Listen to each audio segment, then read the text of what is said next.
Esta noche en particular, nuestro corazón, nuestro amor, nuestro cariño, nuestra fuerza está con los amigos en Guerrero, particularmente la gente en Acapulco, que ha estado sufriendo y que sigue sufriendo por las devastaciones que ha generado el huracán Otis. Luego de tocar tierra en Acapulco, Guerrero, como huracán categoría 5. A ver, entendamos algo, la categoría 5 es la categoría más fuerte en la escala Saffir-Simpson en huracanes.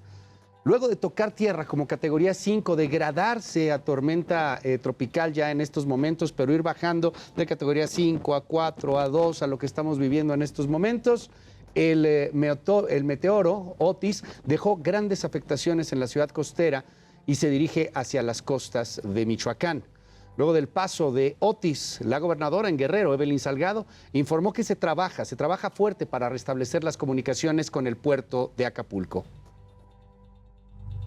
Lo importante son los vientos, hay vientos muy fuertes, estamos viviendo algo pues inédito, un huracán que en menos de 12 horas pasó de ser una tormenta tropical a un huracán categoría 5. Es muy importante, por favor, no minimizar pues toda la información que se ha estado dando durante pues todos estos días, desde el día de ayer, el día de hoy. Hemos estado dando información puntual, tanto Protección Civil, los presidentes, las presidentas municipales y pues por supuesto el gobierno del estado. Lo más importante es la vida. No hay nada más importante que salvaguardar la vida de las y los guerrerenses. Yo les pido de todo corazón que por favor acudan al albergue más cercano, que lo material se puede recuperar, pero la vida es lo más importante. Entonces,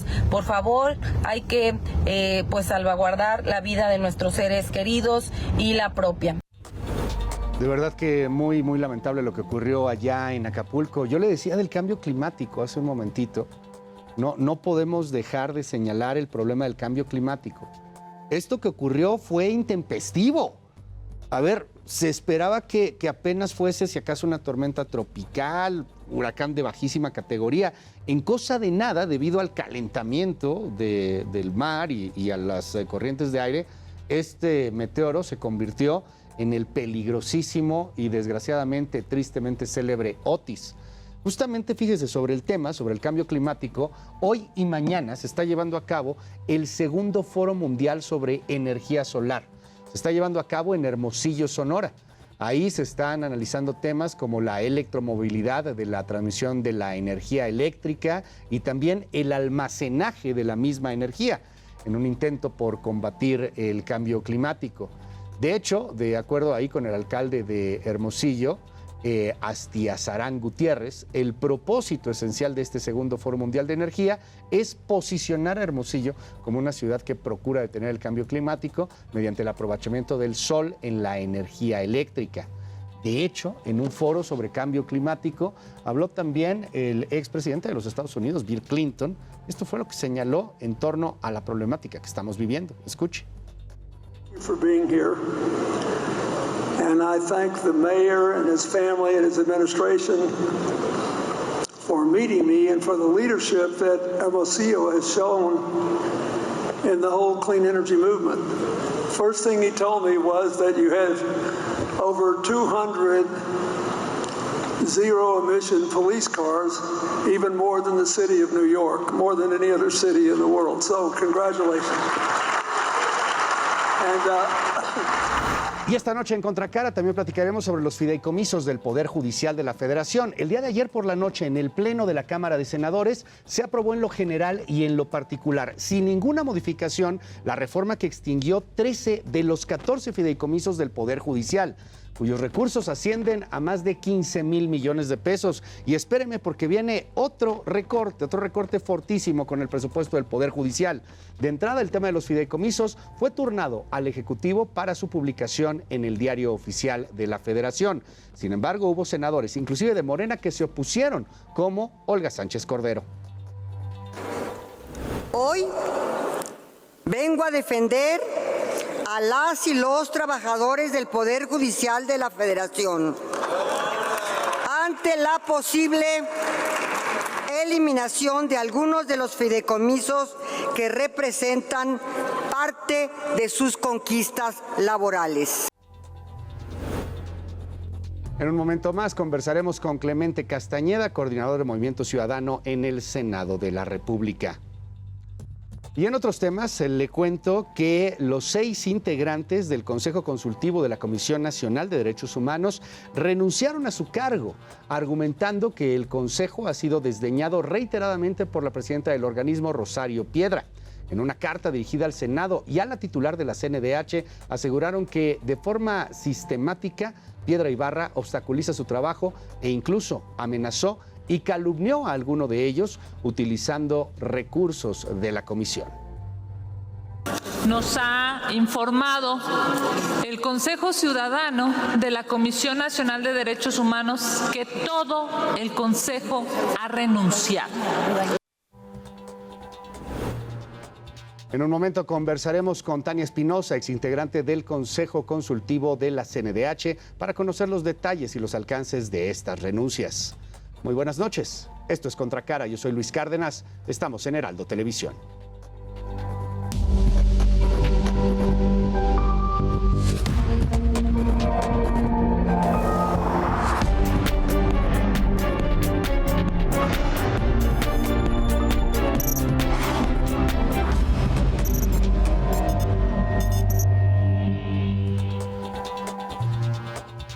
Esta noche estamos con Acapulco, esta noche estamos con Guerrero.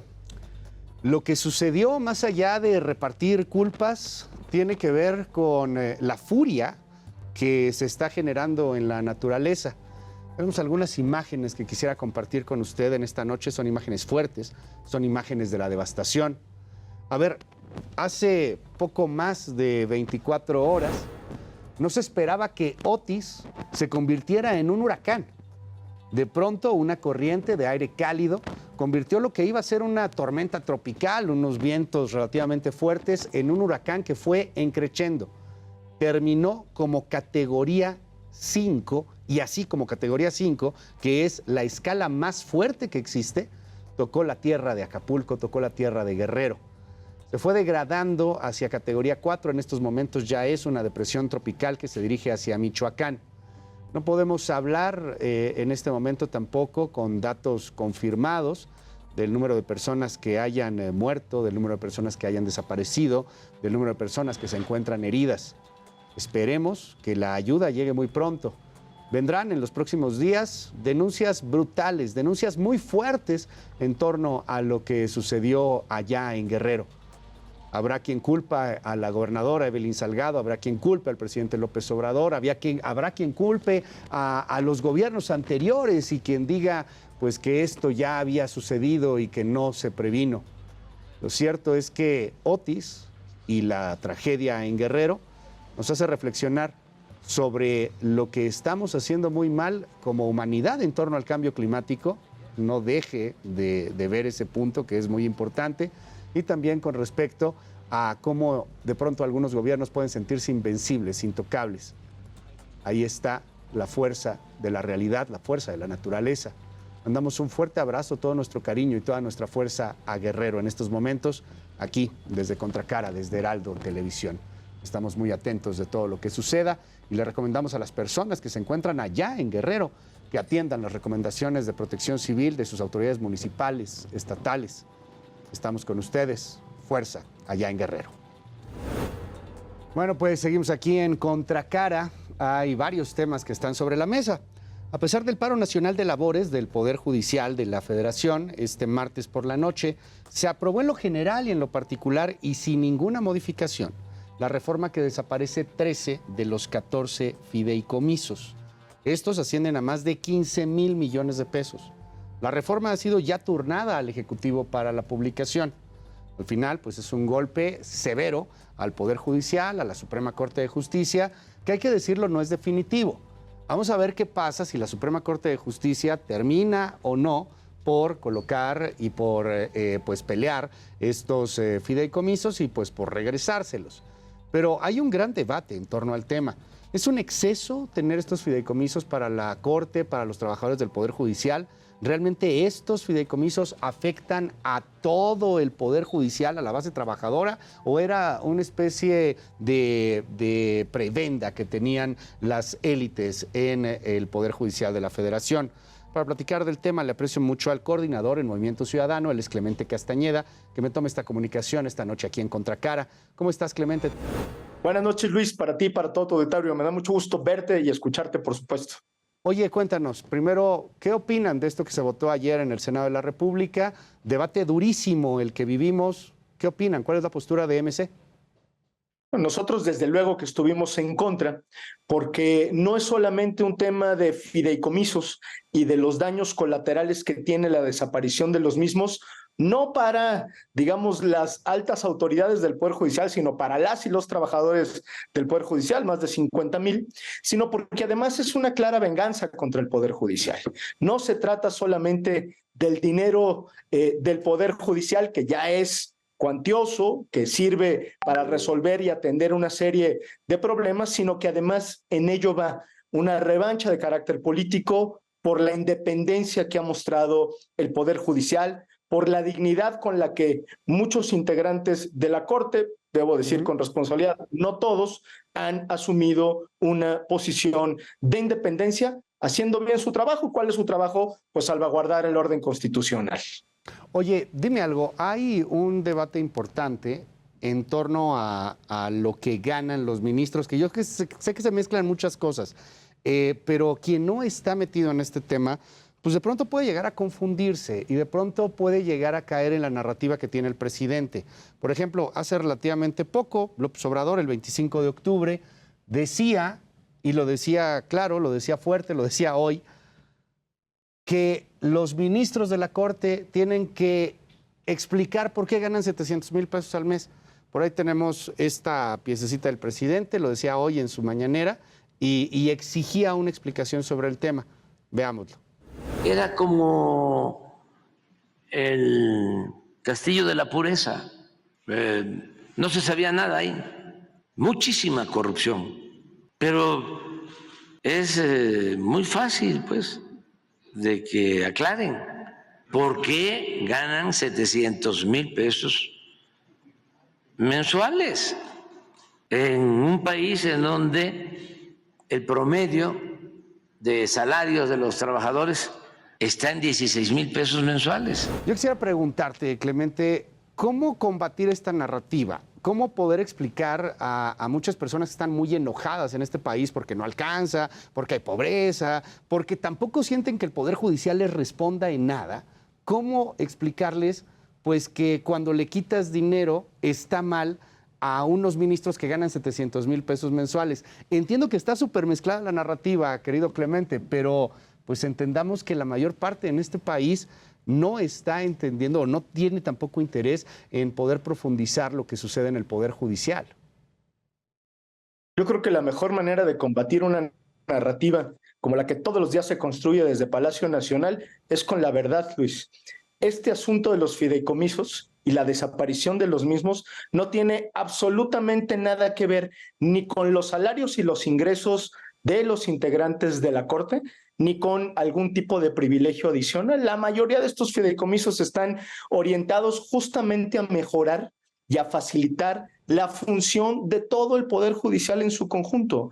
Si los ministros tienen o no tienen ingresos superiores, es un debate de otra naturaleza que por supuesto hay que dar. Pero ¿cómo empezaría yo a dar ese debate, Luis? Haciendo de verdad un análisis a mucha conciencia del régimen de privilegios que todavía hay en este país. Dicho de otro modo, la Cuarta Transformación, lo que sea que eso signifique, dijo que iba a terminar con los privilegios en la vida pública, lo cual a mí me parece muy sano. Nosotros hemos acompañado muchas de las iniciativas y hemos predicado con el ejemplo de que los recursos públicos deben utilizarse con moderación y con cierto criterio, pero es una gran mentira decir que en este país se acabaron los privilegios, y quien lo dice todos los días es el personaje que más privilegios tiene en este país. Es decir, el presidente de la República, el titular del Poder Ejecutivo, tiene una serie de privilegios a los cuales nunca ha renunciado. El presidente vive en un palacio, le pagamos no solamente su salario, sino el mantenimiento de él, de su familia, de su esposa, no paga naturalmente servicios públicos, hace uso de los vehículos, aviones, etcétera, que son del Estado mexicano, cosa que en sí mismo no está mal, pero tampoco puedes decir que en este país se terminaron los privilegios cuando todos hemos visto que en la vida pública persisten. ¿Por dónde empezaría? Por decir, quien tiene la responsabilidad mayor de poner el ejemplo es el titular del Ejecutivo, que dé una explicación. Y por supuesto que una vez que terminemos ese análisis, vayamos a analizar todo lo que sucede en nuestra contraparte judicial o incluso lo que sucede en el Poder Legislativo, donde si bien es cierto ha habido programas de austeridad, todavía sigue habiendo muchos excesos, Luis. Entonces, digamos, todos coludos o todos rabones, porque de lo que se ha tratado, la realidad, es de denostar al Poder Judicial y a todo aquel que muestre cierto grado de independencia o de desacuerdo. Dime algo, en el Partido Acción Nacional, tengo entendido, están preparando ya elementos para impugnar esta decisión que se tuvo en el Legislativo. Habrá recursos jurídicos, habrá estas controversias constitucionales. ¿Va a hacer algo Movimiento Ciudadano en torno al tema? Bueno, lo que te tendría que decir es lo tenemos que hacer en conjunto, porque recordemos que se necesita un tercio del Senado para presentar una acción de inconstitucionalidad y los votos, las firmas de Movimiento Ciudadano son indispensables. Entonces, la respuesta es sí. Estamos trabajando en lo que fuera o es el bloque de contención para tratar de ir a la acción de inconstitucionalidad y tratar de darle reversa pues a esta atrocidad, Luis, porque déjame decir algo que creo que es muy importante y es algo que el Ejecutivo no ha logrado explicar. Si en esos fideicomisos hay alguna anomalía, exceso, régimen de privilegios, hay que eliminarlo. Nosotros diríamos, aquí están nuestros votos. Pero no se ha demostrado absolutamente nada de eso, más allá de lo que se ha declarado públicamente, por eso es que no podemos acompañarlo. Pero por supuesto que estamos dispuestos a que nos convenzan de ese asunto.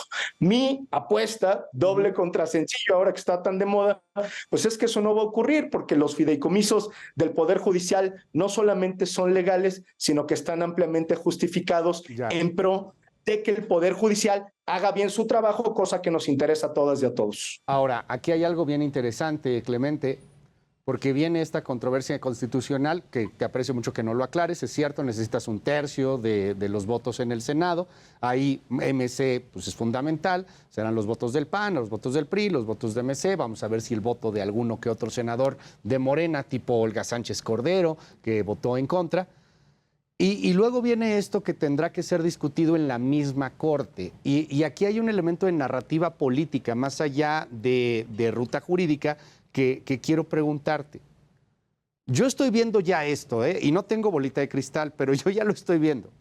El presidente López Obrador en una mañanera diciendo, ahí está, la Corte se está regresando sus privilegios. Quiere quedarse con los fideicomisos y ahí están todos los que los apoyaron. Entre otros los va a señalar a ustedes, a MC, al PAN, al PRI, etcétera. Este asunto en particular, esté uno a favor o en contra del tema de fideicomisos para la Corte, para el Poder Judicial, es curioso porque será la misma Corte la que vote a favor o no de quedarse con sus fideicomisos. Y eso creo que le va a dar una gran narrativa hoy día a la 4T. ¿Qué opinas de eso? ¿Van a contrarrestar esa narrativa? ¿La van a combatir? ¿La van a aceptar? Tenemos obligación de contrarrestarla, pero yo lo primero que diría es, la obligación de la Corte, esa es su función, es proteger, preservar el orden constitucional.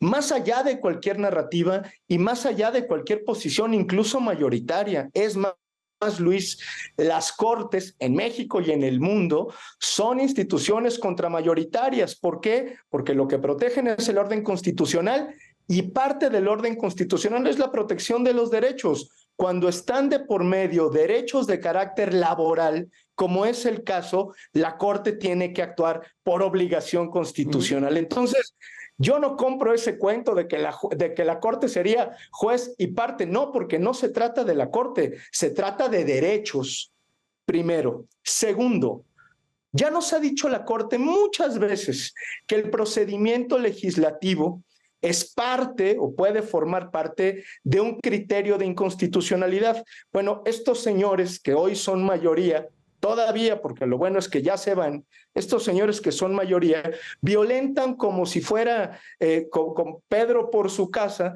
todos los procedimientos legislativos. En realidad es que no lo cuidan, no les importa. Y ya el simple procedimiento legislativo es suficiente para que la Corte diga, con independencia del fondo del asunto, este tema es inconstitucional. Ya nos lo han enseñado varias veces, de tal suerte que yo me atrevo a pronosticar que este asunto de los fideicomisos va a terminar cayéndose. Efectivamente, tenemos que hacer un esfuerzo porque esto se explique y porque esto se sostenga en la narrativa, porque cuando alguien tiene, digamos, el poder de comunicación, que es, por cierto, lleno de recursos públicos, tratando de manipular una afirmación o de manipular una historia, pues corre el riesgo de erosionar, que eso es lo que quieren, la legitimidad de alguno de los poderes, y ahí tenemos que ser todas y todos muy responsables. Clemente, quiero cerrar preguntándote algo. Estamos en un momento extremadamente polarizado. Tú lo sabes mejor que yo.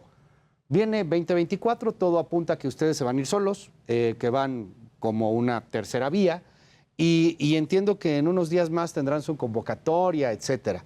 Estamos platicando de narrativas y yo te diría, pues, ¿cómo combatir esa narrativa, no? Los van a señalar de ser comparsas del presidente López Obrador, aunque curiosamente en esto hayan votado en contra. Les van a decir que le quieren robar votos a Xóchitl Gálvez para que no gane. Digo, tú has escuchado todos estos argumentos, seguramente mucho y por muchas vías. Entonces, pues aprovecho y te pregunto, ¿qué decir sobre eso y cómo van con el proceso? Creo que en 2 días, ¿no? Algo así emiten su convocatoria, el 27 de octubre, tengo entendido.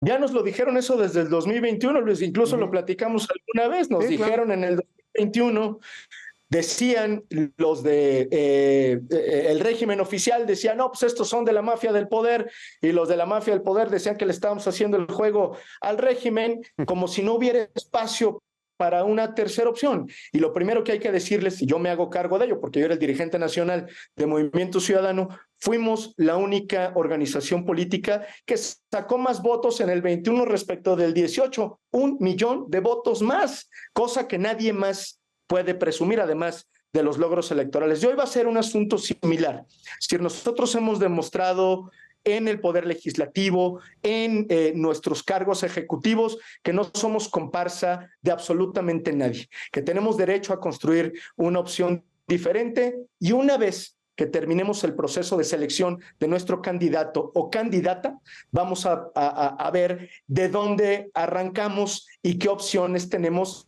para seguir creciendo. Yo me atrevo a decir, Luis, y nos veremos quizá en algunas 3 semanas, una vez que arranque la precampaña, quizá menos, y una vez que nosotros hayamos decidido nuestro candidato o candidata, cómo arranca este proceso. Y yo te aseguro que, lejos de pensar que Movimiento Ciudadano le está haciendo el juego a alguien, lo que vamos a sostener y vamos a poner sobre la mesa es un proyecto de país que nos haga sentir muy orgullosos y donde tendremos perfectas condiciones de competencia con la alianza y con, en este caso, el oficialismo.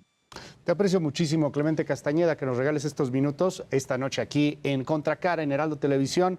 Te mando un abrazo y estamos en comunicación si nos das chance. Abrazo, claro que sí, muchas gracias. Gracias, buenas noches, Clemente. Vámonos brevemente a una pausa, regresamos con mucho más. Después de esta pausa vamos a platicar de lo que ocurrió con la Comisión Nacional de Derechos Humanos. Hoy la Comisión Nacional de Derechos Humanos parece más bien una comisión dedicada a hacer el tapete del presidente. Nunca fue la gran cosa, también hay que decirlo, pero que tengas a los porristas del presidente en una comisión que sí tiene que ser contrapeso, pues está un poco para llorar. Regreso y platicamos del tema porque les renunciaron todos los integrantes del Consejo Consultivo. ¿Qué es el Consejo Consultivo? ¿Eso para qué sirve? ¿Cómo nos afecta? Después de la pausa, aquí en Heraldo Televisión. Seguimos.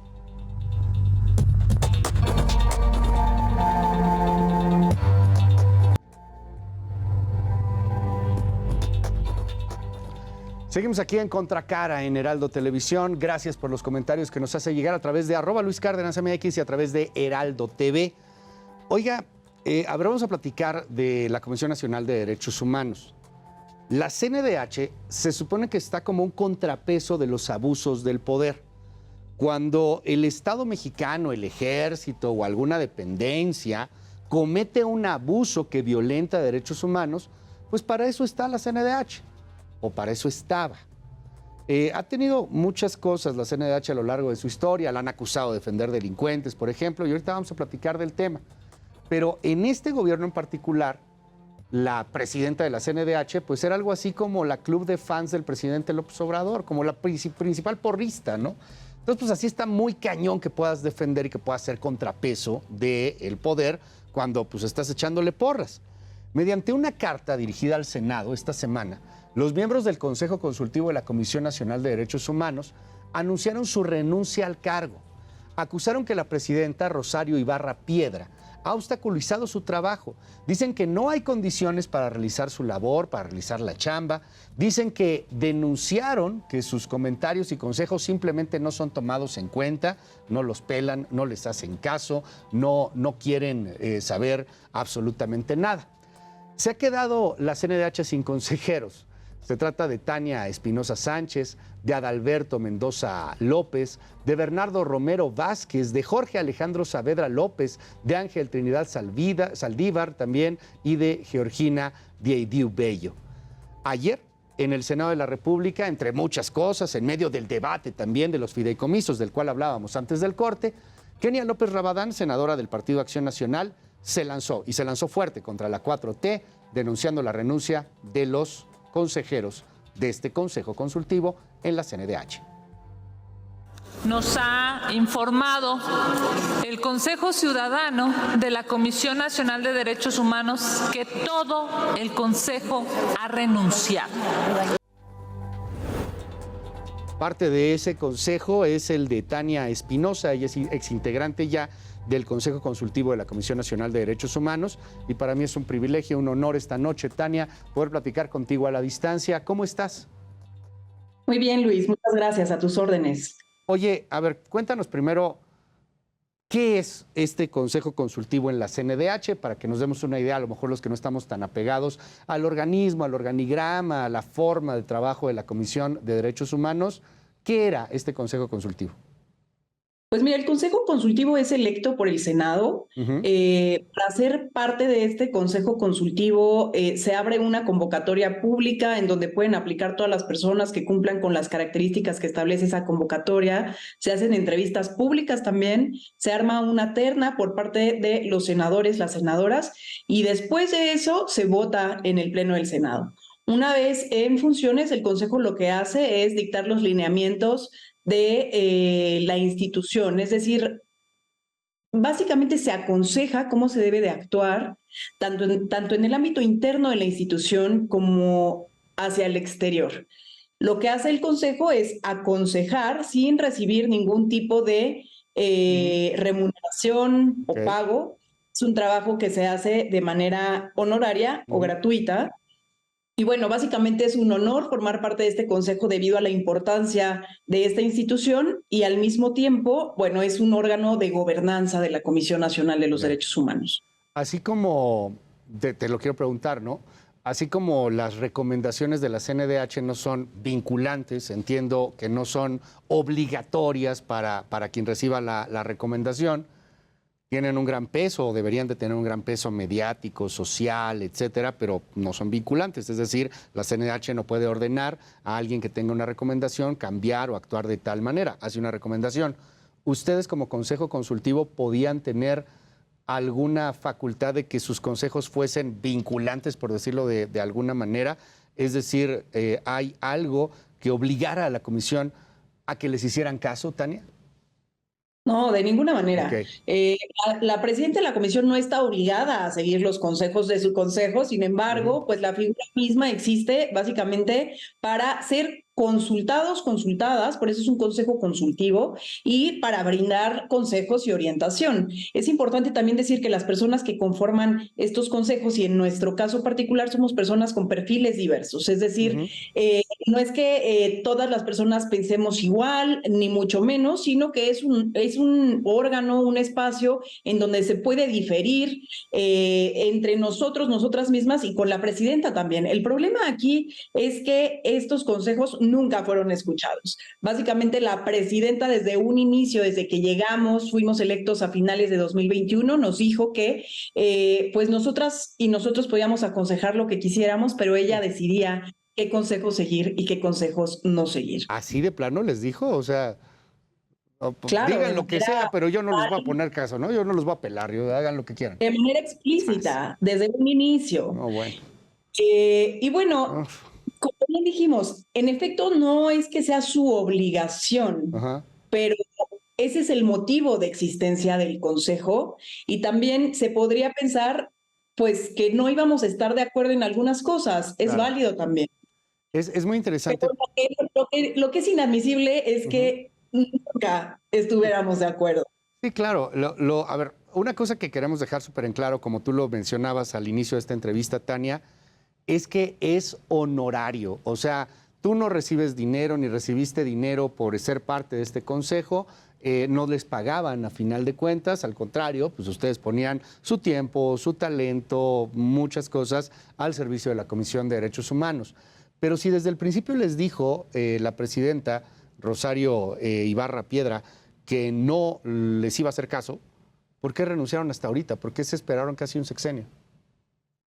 Pues mira, nos dijo eso y eso no se entiende específicamente como nunca te voy a hacer caso. Ok. Claramente había una expectativa de que en algunas ocasiones nos haría caso. Para mí lo que es realmente grave y que es lo que fue sucediendo a lo largo de estos casi 2 años es que se empezaron a tomar una serie de decisiones contrarias a los derechos humanos. No sé si tú recuerdas ese comunicado que se publicó, un comunicado de 12 páginas en donde se establecía que no iban a presentar una acción de inconstitucionalidad en contra de esta iniciativa del presidente para incorporar la Guardia Nacional al Ejército.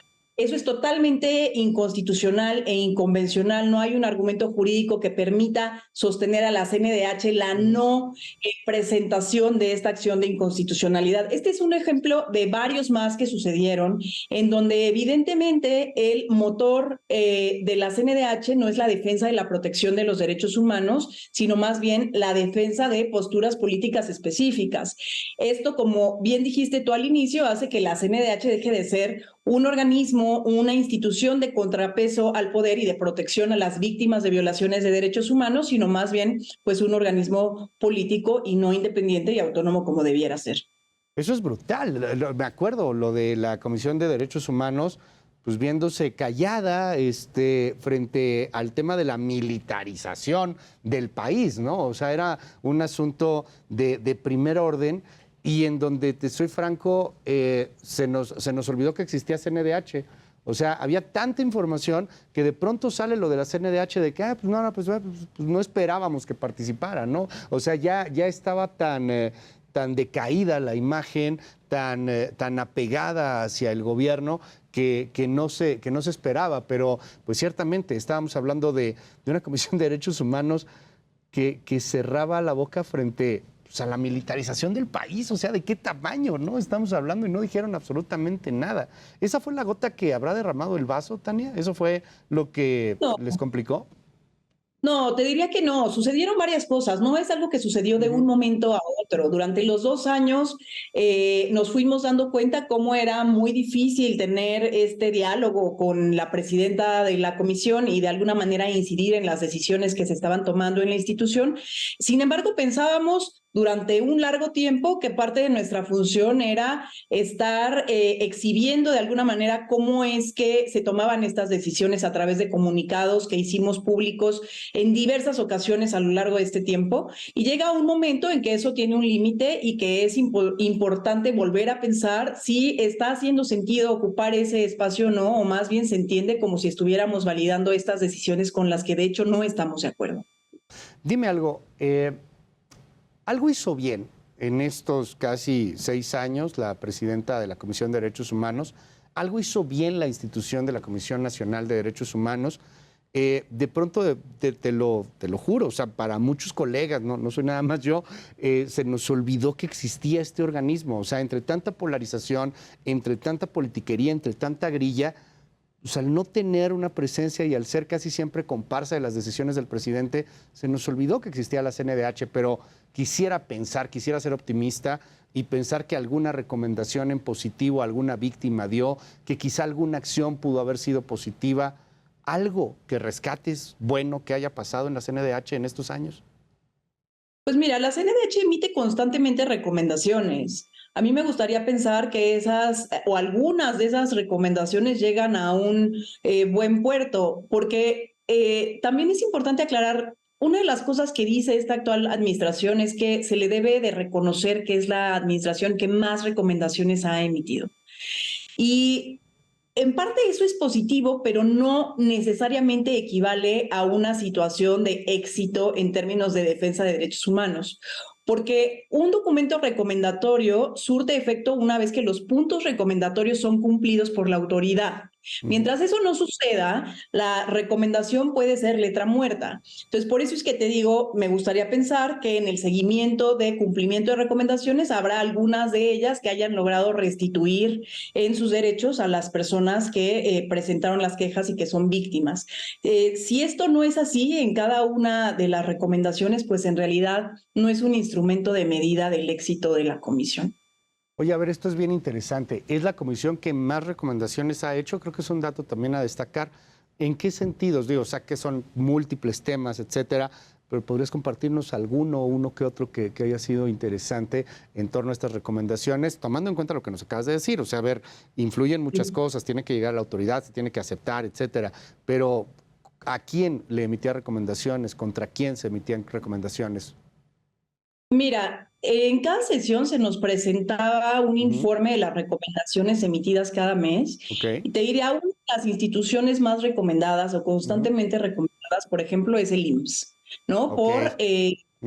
Por distintas razones, ¿no? Que personas que se atienden ahí van y se quejan porque sufrieron algún tipo de violación a sus derechos. Okay. Entonces, uno de nuestros colegas en el Consejo, por ejemplo, Jorge Saavedra, es especialista en salud pública y una de las cosas que señalaba constantemente era, bueno, si ya sabemos que el IMSS es uno de sus recomendados constantes, ¿por qué no generamos mesas de diálogo para ver cómo hacemos para dejar de estar emitiendo recomendaciones y generar un cambio dentro de la institución para que ese comportamiento cese? Que esa es otra de las vías, a eso es a lo que me refiero. El emitir recomendaciones, por ejemplo, al IMSS en este caso, una tras otra, por las violaciones a los derechos humanos que sí comete, es importante, pero lo más importante es que esas violaciones no se cometan. Entonces, el simple hecho de emitir la recomendación no genera un cambio en la manera de actuar de una institución o un cambio estructural, que es a lo que se debería de apostar más allá de casos específicos para poder dar pasos más grandes en el avance de la garantía de los derechos humanos. Yo quiero preguntarte, Tania, con la experiencia que tienes, con estos años de experiencia también en la Comisión Nacional de Derechos Humanos como consejera, viendo cómo lo que antes se escuchaba bien, se veía bien en el papel, en el deber ser, la cosa pintaba bonito, pues cambió a lo que vemos hoy en la Comisión Nacional de Derechos Humanos, ¿no? Cambió a esta falta de contrapeso realmente, a esta falta de un organismo de defensa frente a los abusos del poder. No sé si sea necesario cambiar algo. No sé si esto tenga que ver con una especie de decencia política que ha sido totalmente arrollada por la ideología y por el fanatismo político, pero necesitamos una CNDH, o sea, es importante tener algo. El problema es cuando pones a una CNDH que termina por ser pues, una especie de comparsa o tapete. ¿Qué tendría que cambiar? O sea, ¿habría que hacer algo legal? ¿Habría que cambiar esto de alguna otra manera? O sea, ya es electa por el Senado la misma presidenta. No sé qué tendría que cambiar. A lo mejor el problema es que tendría que haber más diversidad política, que no tendría que tener las cámaras un poder en un solo partido. ¿Qué tendría que cambiar con la experiencia que tienes y particularmente con estos últimos años en un organismo como esta CNDH a la que renuncias? Mira, yo creo que siendo objetivos, a lo que tendemos que ver, que poner atención, poner el dedo sobre la llaga es en el método de elección. Yo diría que ese es uno de los, pues sí, una de las características por las cuales podemos llegar a donde estamos ahora. El método de elección es a través del Senado, así como al Consejo nos elige el Senado, a la presidencia la elige también el Senado. Y dentro de esa elección se pueden dar negociaciones políticas como sucedieron ahora para que haya una persona que quede designada. Y eso es lo que no debemos de permitir. Eso no tiene que suceder a fuerza. Si hay mayor vigilancia, transparencia y señalamiento por parte de la sociedad en la necesidad de que ese espacio sea ocupado por una persona que pueda cumplir a cabalidad las funciones de la institución que son tan importantes en un país con tantas violaciones a los derechos humanos todos los días, me parece que algo podría cambiar. El tema aquí es precisamente, no sé si tú recuerdas, cómo fue cuestionada la manera en que fue electa y diría yo designada presidenta de la Comisión Nacional de los Derechos Humanos. Sí, claro, bueno, hasta hubo quien acusó chanchullo, ¿no? Quien acusó que habían metido más boletas de las que, o sea, fue un verdadero escándalo. Al final, pues no, o sea, hubo ahí una presión importante, pero ojalá que viniera algún otro método. O sea, nos dices por el tema de la selección, porque, no sé, si volvemos a tener, o si tenemos estos gobiernos que tienen estos tintes o estos talantes de pronto totalitarios, autoritarios, y creo que cualquier persona que tenga esos niveles de poder, al final de cuentas lo va a sentir este gusanito, este diablito del totalitarismo, pues tendríamos que tener algunos frenos para poder evitarlo y para que al menos no arrollaran este tipo de instituciones, pues que eran emblema. No estoy diciendo que siempre fueron muy buenos, de hecho tenían muchas fallas también en los gobiernos de Peña Nieto, en los gobiernos de Calderón, etcétera, pero pues al menos que no se erosionen, ¿no? Al menos algo que las deje más o menos firmes. Mira, Luis, yo creo que has tocado un tema que es fundamental decir. O sea, en el caso de esta administración, sin duda es un caso grave, es un caso muy burdo de cómo no es contrapeso y más bien básicamente es comparsa del poder. Pero es también importante decir que la CNDH siempre nos ha quedado a deber. Es decir, no es que esta vez no funcionó y antes siempre funcionó. No, siempre ha habido cosas que puede hacer mejor y que no hace. Ese es un punto. Otro de los puntos tiene que ver con lo que te dije en mi argumento anterior, que es que debido a este método de elección, de alguna forma u otra, las personas que terminan ocupando este espacio tienen algún tipo de relación con el poder. Se ha aceptado anteriormente que sean incómodos, no tanto, pero incómodos. En este caso, no se aceptó que fuera incómoda la presidenta en absoluto. Esa es la diferencia. Lo que necesitamos es que quien ocupe este espacio sea una persona realmente independiente del poder para que pueda cumplir con su función y señalar al poder cada vez que éste comete atropellos contra las víctimas. Eso es lo que se necesita de manera indispensable para que esta institución funcione como debería de funcionar. Y estoy totalmente de acuerdo, pero yo insistiría que, pues, ¿cómo le hacemos, no? O sea, porque el Senado suena bien en papel, pues es la representación del pueblo, las votaciones, lo que tú quieras, pero pues a final de cuentas también termina por ser cuota política, o sea, es lo que ha pasado con los presidentes anteriores. ¿Cómo hacerle? O sea, ¿qué hay en otros países? A lo mejor algún ejemplo a seguir, o de plano tenemos que descubrir el hilo negro. No sé, ¿cómo elegir a ese personaje, a esa personaje que sea independiente y que no tenga ningún vínculo con el poder en turno, ¿no? Que bueno, aquí también es importante decir que eso, o sea, esta conversación no se debe de tergiversar y llevar a otro tipo de extremos que tampoco son buenos. No sé si recuerdas que también en algún momento la presidenta de la CNDH mandó al Senado una iniciativa de reforma de la CNDH en donde también pensaba reformar el método de elección de la presidencia, y el método de elección que se sugería era por voto popular. Ah, sí. Que la gente votara por la presidencia, lo cual sería completamente insensato, fuera de lugar, y más bien terminaría Otro perjudicando político. más de lo que ahora está perjudicada la forma de elección políticamente a esa presidencia. Entonces, me parece que, mira, en el momento en el que vivimos de esta crisis de verdad tan grave de derechos humanos, con tantas víctimas, con tantas madres buscadoras, etcétera, etcétera, etcétera, sería importante escuchar también a las víctimas para ver cuáles son sus necesidades, ¿no? Y yo no diría que necesariamente el método de elección a través del Senado es incorrecto. Tal vez habría que ajustarle algunas partes para poner ciertos candados para no permitir que dentro de esa elección quede una persona a modo. Eso se puede hacer, aunque el Senado lo elija. Gracias, Tania. Gracias, hasta luego. Y gracias, muchísimas gracias a usted por acompañarnos esta noche aquí en Contracara. Cuídese mucho, fuerte abrazo, todo el cariño y toda la fuerza a Guerrero. Estamos con Guerrero, estamos con Acapulco y bueno, pues muy pendientes de todo lo que suceda. Gracias por acompañarnos. Yo soy Luis Cárdenas. Bye bye.